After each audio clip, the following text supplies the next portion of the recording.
अस्सलाम वालेकुम। मेरा नाम शेफ़ अफजल है और आज मैं आपके लिए दावतों की एक ख़ास रेसिपी लेकर आया हूँ। अगर दोस्तों आपके घर पे दावत है और आपको एक कम बजट का मीठा तैयार करना है, तो आप इस रेसिपी को ट्राई कीजिएगा। इंशाअल्लाह आपको मज़ा आएगा बनाकर और आपकी तारीफ़ें होंगी। तो इसका जो बनाने का तरीका है ना दोस्तों, बहुत ही आसान सा तरीका है और 1-2 छोटी-छोटी टिप हैं इस रेसिपी के बारे में, वो भी आपको बताऊँगा। और ये बनाते वक़्त आप जो गलतियाँ करते हैं ना, जिसकी वजह से आपकी चीज़ ख़राब हो जाती है या रिज़ल्ट उतना बेहतर नहीं आ पाता, वो कौन-सी गलतियाँ हैं, वो भी इस वीडियो में इंशाअल्लाह आपको बताऊँगा। तो जब भी आप इस मेरी रेसिपी के मुताबिक ये मीठा बनाएँगे, तो इंशाअल्लाह आपका दिल खुश हो जाएगा, इतनी ज़बरदस्त रेसिपी है। तो चलते हैं इस मज़ेदार रेसिपी की तरफ और इसको बनाना स्टार्ट करते हैं। बिस्मिल्लाहिर्रहमानिर्रहीम। तो सबसे पहले एक कढ़ाई के अंदर 1 लीटर दूध डाल देते हैं और इस दूध को उबाल दिला लेना है। दूध आप डब्बे वाले भी ले सकते हैं, फ्रेश मिल्क भी ले सकते हैं, कोई मसला नहीं है। दोनों दूध से ये रेसिपी परफेक्ट बनेगी। तो जब तक दोस्तों दूध को उबाल आता है तब तक इसका हम कस्टर्ड बना लेते हैं। तो मैं ले रहा हूँ 4 चम्मच वनीला कस्टर्ड पाउडर।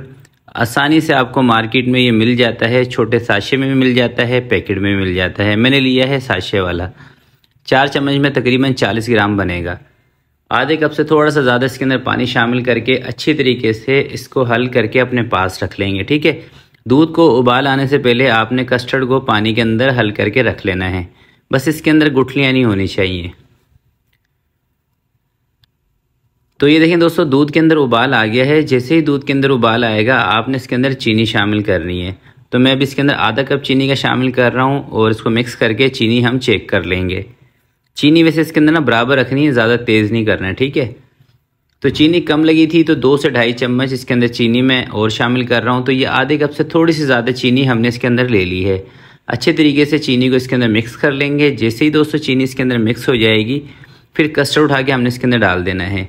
चीनी दानेदार थी तो इसलिए चीनी को आपने पहले मिक्स अच्छी तरीके से कर लेना है। जब कस्टर्ड दोस्तों आपने इसके अंदर डालना है, उस वक्त आंच को आपने थोड़ा सा कम कर देना है और एक हाथ से आपने इसमें कस्टर्ड डालना है, दूसरे हाथ से आपने चम्मच चलाना है। ऐसा करने से ना इसके अंदर गुठलियाँ नहीं बनती हैं, ठीक है। कस्टर्ड डालने के बाद आपने हल्की आंच पे ही इसको कोई 4 से 5 मिनट तक पकाना है। ऐसा करने से एक तो जो कस्टर्ड का कच्चापन है ये भी ख़त्म हो जाता है। दूसरा, जब आप इसको बना के रखते हैं फ्रिज के अंदर तो ये जब पानी सा बन जाता है वो चीज़ भी नहीं आती, ठीक है। तो 4 से 5 मिनट तक आपने इसको पकाना लाजमी है। थोड़ा सा थिक भी हो जाए तो कोई मसला नहीं है, बाद में आप इसको सेट कर सकते हैं। तो कस्टर्ड इसके अंदर ऐड करने के बाद कोई 5 मिनट तक इसको मैंने पकाया था। अब दोस्तों इसको चूल्हे से नीचे उतारते हैं और इसको किसी दूसरे बर्तन में ट्रांसफ़र करते हैं ताकि ये ठंडा हो जाए। और किसी बर्तन में निकालने के बाद आपने इसको फ़ौरन से ही फ्रिज में नहीं रखना, थोड़ा सा ठंडा कर लें। उसके बाद आप इसको फ्रिज में रख के थोड़ा सा सेट होने दें। तो ये देखें दोस्तों, कस्टर्ड हमारा ठंडा हो गया है। इसको ना मैंने फ्रिज के अंदर रख दिया था ठंडा करने के बाद, 15 से 20 मिनट फ्रिज में रखा था। तो ये हो चुका है थोड़ा सा थिक, मगर अब इसको हम सेट करेंगे। तो सबसे पहले इसके अंदर मैं शामिल कर रहा हूँ मलाई क्रीम। तो मैंने थोड़ी सी लोकल वाली क्रीम ली है। इसके अंदर अच्छी क्रीम भी आती है, अगर आप उसका इस्तेमाल करना चाहें तो कर सकते हैं। उसकी थोड़ी सी कॉस्ट ज़्यादा होती है इसलिए। बाकी इसके अंदर दोस्तों मैंने आधा कप कुमेल दूध का शामिल किया है, जो कि मैंने खुद बनाया था। कंडेंस मिल्क बनाना बहुत ही आसान होता है। आप डब्बे वाला दूध ले लें, जितना दूध हो उससे आधी क्वांटिटी उसके अंदर चीनी शामिल करें। यानी कि 250 ग्राम दूध है तो 125 ग्राम चीनी उसमें ऐड करके हल्की आंच पे पकाएं थिक होने तक। जैसे थिक हो जाएगा उसको चूल्हे से नीचे उतार दें। इतना आसान है कंडेंस मिल्क बनाना।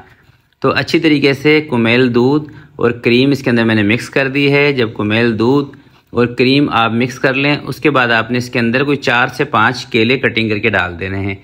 अच्छा, यहाँ पर ना मैं आपको एक और बात बता देता हूँ। देखिए, अगर आप घर पे दावत के लिए बना रहे हैं और आपके मेहमान आने में देर है, फिर आपने क्या करना है कि इस तरीके से कस्टर्ड बना के बेशक आप 4-5 घंटे पहले भी रख सकते हैं। जैसे ही आपके मेहमान आने में थोड़ा सा टाइम रह जाए, यानी कि घंटा आधा घंटा, फिर आपने इसके अंदर फ्रूट शामिल करना है। क्योंकि दोस्तों होता यह है कि फ्रूट और जेलियाँ अपना पानी छोड़ती हैं। अगर आप इसको 4-5-6 घंटे पहले फ्रूट वगैरह इसमें मिक्स करके रख देते हैं ना, तो उससे कभी कभार ये पतला भी हो जाता है। तो इसलिए बेहतर ये होगा कि अगर आप दावत के लिए बना रहे हैं तो फ्रूट आप बाद में शामिल करें, एंड में।